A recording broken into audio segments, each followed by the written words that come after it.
Hi, my name is Madelaine Setiawan, and my paper presentation today is titled An Unguaranteed Victory, Military Challenges in the Union Army and Lincoln's Call for a Militia. At the outbreak of the Civil War, Abraham Lincoln called for 75,000 volunteers to suppress the Confederacy. The secession of 11 Southern states and the bombardment of Fort Sumter officially began the Civil War. Because of the United States' reliance on an expandable army during wartime, Lincoln was mandated to release a proclamation calling for volunteers.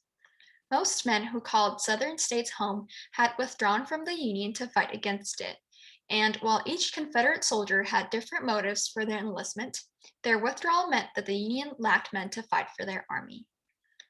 Prior to the Civil War, standing armies were small and limited, mainly stationed out on frontiers to secure the lands from the Indians. The issue of whether the country needed a powerful or a minimal standing army had been controversial since the founding of America and had been regularly debated between the Federalists and Anti Federalists. To suffice the need for soldiers to fight in the Civil War, Lincoln found it essential to call for volunteers. He had needed 75,000 men, but received twice that number. With volunteers numbering up to the hundred thousands, the Union Army primarily consisted of citizen soldiers who had little or no military experience. Neither professionally trained nor permanent at soldiering, these citizen soldiers would face challenges throughout the war that could jeopardize a Union victory. Lincoln's volunteers enhanced the Union's chance of victory, but they did not guarantee it, especially with Lincoln's problems with his generals. My thesis is, with both these challenges and advantages for the Union, secession of 11 states would result in the American Civil War and necessitate Lincoln's call for militia of 75,000 men, though it did not guarantee a Union victory. 14 days before Lincoln called for a militia, the country suffered through the bombardment of Fort Sumter. Lincoln was determined to preserve the Union and refused to abandon the fort. He wrote in his message to William H. Seward, "I immediately gave General Scott, directing him to employ every means in his power to strengthen and hold the forts, comprises the exact domestic policy you now urge, with the single exception that it does not propose to abandon Fort Sumter." Lincoln's plan fell short. On April 13, 1861, the president was forced to surrender the fort to the Confederates. A second wave of secession followed as Virginia, Arkansas, North Carolina, and Tennessee left the Union, resulting in 11 states forming the new Confederate States of America. The addition of the four newly seceded states meant that more men would eventually withdraw from the Union. Initially, Lincoln did not acknowledge the Confederate States of America as its own country, sternly proclaiming to a committee from the Virginia Convention that military posts and property situated within the states which claimed to have seceded as yet belonging to the government of the United States, as much as they did before the supposed secession. From the start, Lincoln had wanted to avoid a civil war, but the secession of 11 states indicated that a civil war was inevitable so long as the Union was to be preserved. Though the United States had a larger standing army in comparison to the time of President Thomas Jefferson, secession severely impacted the number of soldiers the country had, which is why a call for volunteers became necessary. The United States had traditionally been opposed to having a powerful standing army, and most of its troops were stationed on the frontiers. The concept of a standing army can be linked back to the time of George Washington and Alexander Hamilton, who had established in their lifetimes the basic parameters for American military policy: the primacy of civilian control, a dual military system, a well articulated system of military education, and an office heavy regular army designed to expand quickly in wartime. The ratification of the Constitution also allowed the nation to raise armies, according to Article 1, Section 8, where the Articles of Confederation previously banned it. Lincoln's call for volunteers was based on Hamilton's notion of an expandable army composed of citizen soldiers who, during wartime, would fight alongside a small group of professionals by simply adding enlisted men to existing companies. The concept of the expandable army continued to be prevalent at the time of the Civil War and was maintained during the conflict. The expandable army also proved that the wave of volunteerism did, in a sense, vindicate the popular belief that a substantial standing army was unnecessary because large numbers of citizen soldiers had actually rallied to the colors in a time of crisis. The large number of volunteers was evidence that the idea of an expandable army best served the interests of the country. Because slavery was the central issue of the war, the motives of most Confederate soldiers inevitably tied back to it, and each one had personal views on slavery. Lieutenant William Cowper Nelson of Mississippi wrote, I have thought that this war was ordered by Providence as a means of settling definitely and conclusively the question of slavery. Many, but not all, had returned to their states to fight for the preservation of slavery. Nelson relied on God to answer the question of slavery, willing to be open to the destruction of slavery as well as its preservation. South Carolinian Samuel Elias Mays wrote, What are we fighting for? Why should I take up arms against the Union? Many Confederate soldiers found themselves in the same situation, not necessarily fighting to preserve slavery, but instead fighting for their liberty to keep their way of life. As the war continued on, the Confederates' motives became more unified. By 1861, Confederate soldiers saw that their greatest abolitionist was not Harriet Beecher Stowe or John Brown, but Abraham Lincoln himself. Lincoln's election would be a defining point of the Civil War, as the antebellum South realized the likelihood of abolition from this new president. Even though there were numerous non slaveholding Confederate soldiers, many of them fought for slavery, as to varying degrees, the independence of the individual, personal honor, the values and traditions of their community, private sacrifice for the public good, obedience to a Christian hierarchy, and preservation of the institution of slavery motivated these soldiers. On the condition that the issue of slavery was to be resolved, men who considered the Confederate States home went back to their states to fight the war, and Lincoln sought volunteers by issuing a draft.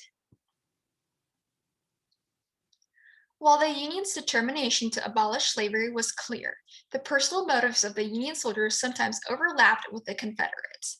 The Union Army fought for the abolition of slavery in essence, but at the heart of the disagreement, individual liberty, freedom, and self government, according to Republican tradition, provided a common identity and shared history that all Americans could and did claim. A common theme that played out is the yearning for individual liberty and self government, with the North wanting to abolish slavery and the South wanting to preserve it. Written in his diary on August 25th, 1862, Rufus Kingsley of the 8th Vermont Regiment said, Thank God I enlisted when I did and where I did. Thank God for the opportunity of preaching abolitionism to slaveholders and to slaves, of making men dissatisfied with the condition they are in, because until dissatisfied with their present state, they can never be led to a better. Just like Southerners, Union soldiers had differing views on slavery. However, as the war progressed, the Union soldier tended to have a more unified view regarding the issue. One soldier from the Midwest said, You have no idea the changes that have taken place in the minds of the soldiers in the last 2 months. To face the sum of all evils and cause of the war, men of all parties seem unanimous in the belief that to permanently establish the Union, we must first wipe out the institution of slavery.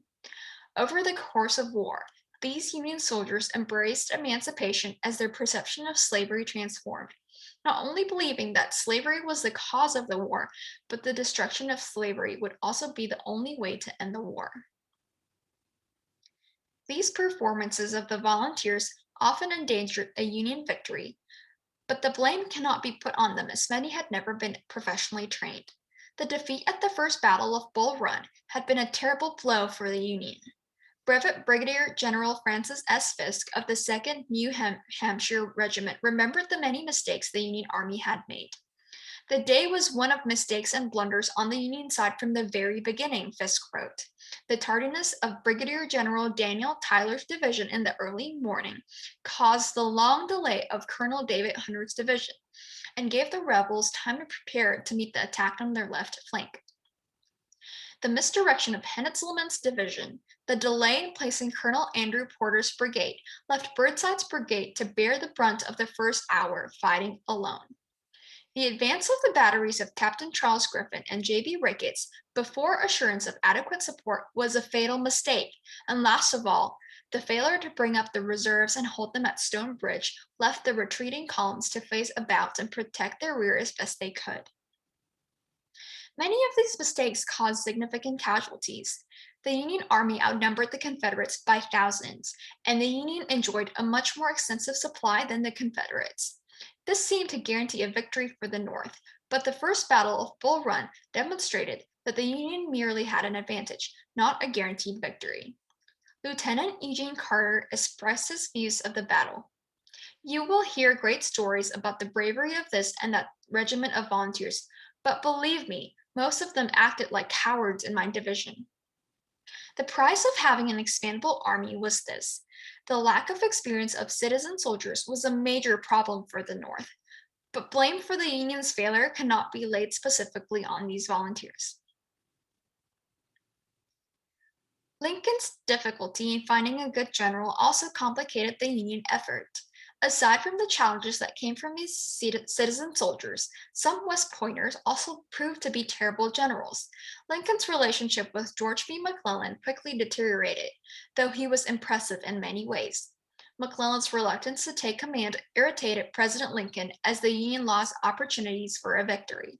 McClellan continuously overestimated the Confederates, and during the Peninsula Campaign, this failure to take Richmond infuriated the president. Lincoln voiced his desperation and frustration to McClellan in his letters. And once more, let me tell you, it is indispensable to you that you strike a blow. I am powerless to help this. McClellan's reluctance to pursue his advantages clearly jeopardized the Northern victory. Lincoln continued in his letter to McClellan that the country will not fail to note is now noting the present hesitation to move upon an entrenched enemy is but the story of Manassas repeated. Lincoln's difficulty to find a general became one of his toughest challenges throughout the war. Once he removed McClellan, he had to rely on generals like Robert Sheridan and Ambrose Burnside before finding Ulysses S. Grant, whose leadership led to the Union victory. The Union Army seemed to evolve once Grant was put in command. A year prior to Grant's promotion as a major general, Lincoln congratulated him on his excellent achievement. I do not remember that you and I ever met personally. I write this now as a grateful acknowledgement for the almost inestimable service you have done the country, Lincoln wrote to Grant. On March 10, 1864, Lincoln announced Lieutenant General Ulysses S. Grant, U.S. Army, is assigned to the command of the armies of the United States. The Union achieved victory in 1865 after Grant took command of the Union Army. Though the South had General Robert E. Lee for most of the war, leadership problems were a common occurrence in the Confederate Army. The death of Stonewall Jackson and Major General Braxton Bragg's unpopular leadership style compromised the Confederate effort. The enthusiasm of volunteers to fight for liberty and freedom played a major role for the Union Army in the Civil War. Lincoln's call for volunteers proved to be necessary as he needed the Army to expand rapidly after the secession. Yet, the misconception that the Union would have won the Civil War regardless, due to their advantages of man and finances, had continued to prevail. The challenges that the Union faced demonstrated that the Union victory did not come easily. They might have lost as easily as the South might have won. Many thought that the war would end with a quick Union victory, but the Northern defeat at the First Battle of Bull Run demonstrated that a Southern victory was possible.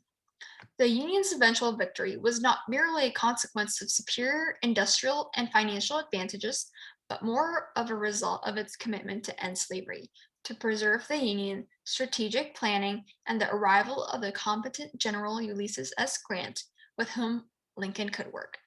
Thank you.